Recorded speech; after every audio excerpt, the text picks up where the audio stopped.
you can't screw this up. No big deal. Okay. Cool. All right. Well, hey, welcome to another episode of Park Stories, the podcast available wherever you get your podcasts from PRB Plus Magazine. I'm the publisher, Rodney J. Off, and I'm sitting here today with Sarah Fingerhood. She is the Senior Program Associate for the Center for Creative Land Recycling, which is CLEAR for short. And we're going to talk a little bit about how brownfields can make great park projects and new park locations. And also she has some resources, a resource guide for park funding that might make the whole thing a little bit better. So she's also got a article in the December issue of PRB Plus. So if you haven't got your subscription up to date, make sure you get that too. So Sarah, welcome to the podcast. Thanks for joining us on this wonderful almost Thanksgiving day, right? Like we're a couple weeks out. It's crazy how late it is in the season already. Almost there. Yeah, we're almost there. Good times. My favorite time. I'm a skier, so my favorite time of the year is coming up. So that's awesome. Yeah. So why don't I just turn it over to you, and why don't you tell us a little bit about CLEAR and brownfields? You know, I think we all know what they are, but we can get a little definition of those, and then roll into the resource guide. So I'll let you take it away. Okay, great. Thank you for that. Sure. Happy to be here. So I, like you said, I'm a Senior Program Associate with the Center for Creative Land Recycling. We go by CCLR for short. If you're not familiar with us, we are a national nonprofit, and our main focus, like you said, is on transforming underutilized or contaminated land, often known as brownfields, into community assets. One disclaimer we always like to start with is that there's a misconception that brownfields have to be contaminated. They can actually just have a perception of contamination. It's an important fine line because that difference opens up a lot of funding opportunities for communities that may or may not have a contaminated site or an abandoned or underutilized space in their community. CCLR provides cost-free technical assistance for communities in the western side of the US, so EPA regions R9 and R10. We also provide low-cost technical assistance for communities outside of those regions. I just like to say that in the beginning because most of what we provide it's for the benefit of the communities that are in need of resources and usually are under-resourced. And I like to just be upfront that we don't cost a lot if we cost anything at all. We're here for you guys. Okay. So let me ask one question real quick. So a perceived brownfield, can you just give a quick example of what that might be? Oh, that's a good question. A perceived brownfield. A great example would be there is a old laundromat that closed down the street, and it's been closed for years. No one's built on it, and there's a question of is there leftover contamination underground or any contaminants in the soil that would prevent or impede future development. You could have your first we help organize free testing for that. So you could have the testing done and your contaminant levels are healthy and there's nothing in the ground. That still counts as a brownfield. Okay. All right. Good. Good. I was trying to wrap my head around it. I was trying to figure out an example, but yeah, that makes more sense. Yeah. If you're not sure, then it counts as a brownfield. Okay. Got it. Right. It's amazing. Right. Yeah, it is kind of crazy. Yeah.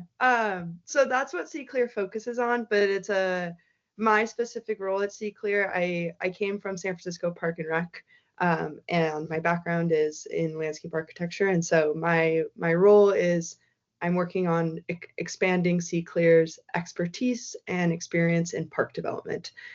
There is a really important connection between brownfields and parks developments because, like I said, we usually focus on remediating into a community asset. So we've done a lot of projects that end up as low-income or affordable housing, as community centers, different examples of renewable, sustainable community hubs, transportation centers. We've done all of those.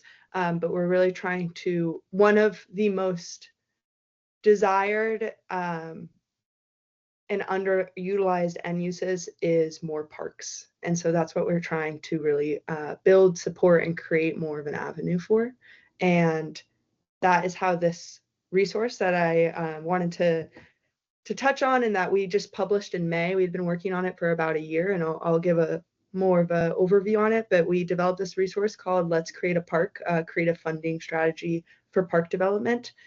We worked on it with a urban planning firm called WRT and we've done a lot with WRT.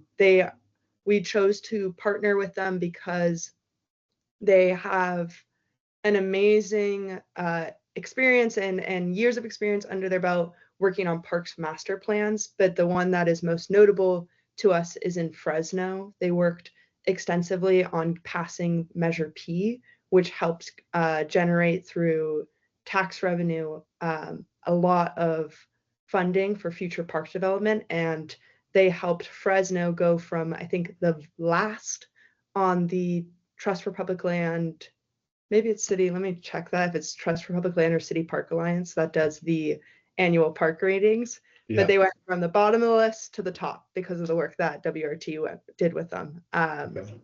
So they have a lot of experience in equitable park development, and that's why we decided to partner with them on this project. But we spent about 9 months starting with CCLR, doing an audit of 30 plus vulnerable communities that had ongoing park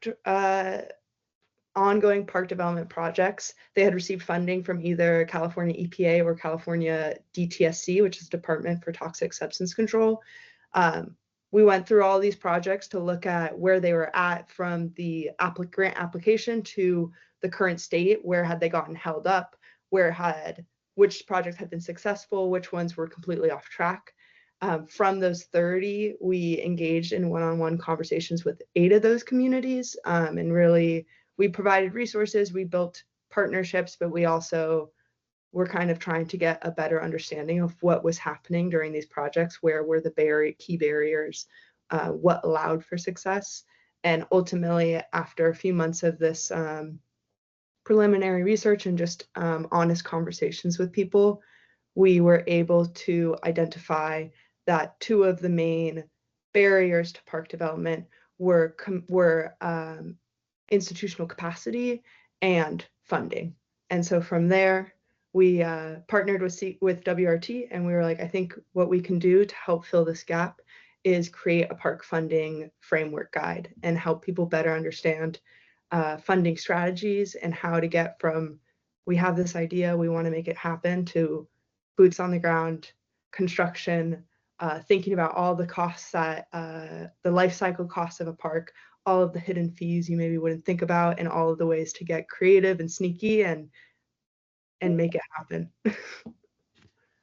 Okay, great. So what's the guide? Is the guide a printed guide? Is it a you hold your hand guide? Is it a digital thing? How do people get their hands on it? Like, how's that work?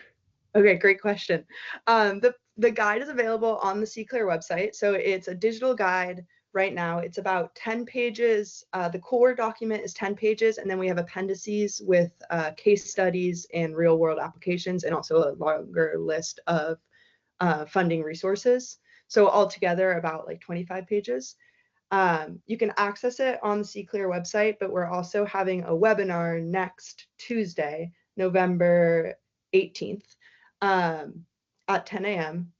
PST, but it'll also be recorded and on our website after, where we're going to walk through the guide with WRT and a community speaker from Hayward, who's one of the model case studies that's in the case study communities that's in the appendix also. So it'll be WRT, CCLR, and Hayward all speaking about this guide, just diving into depth and piecing it together and kind of explaining all of the ins and outs of it.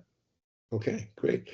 So if I understand then, so you guys went through a process, you looked at the 30 projects that were pending, or people who were trying to kind of do this on their own or with whatever resources they had available to them at the time.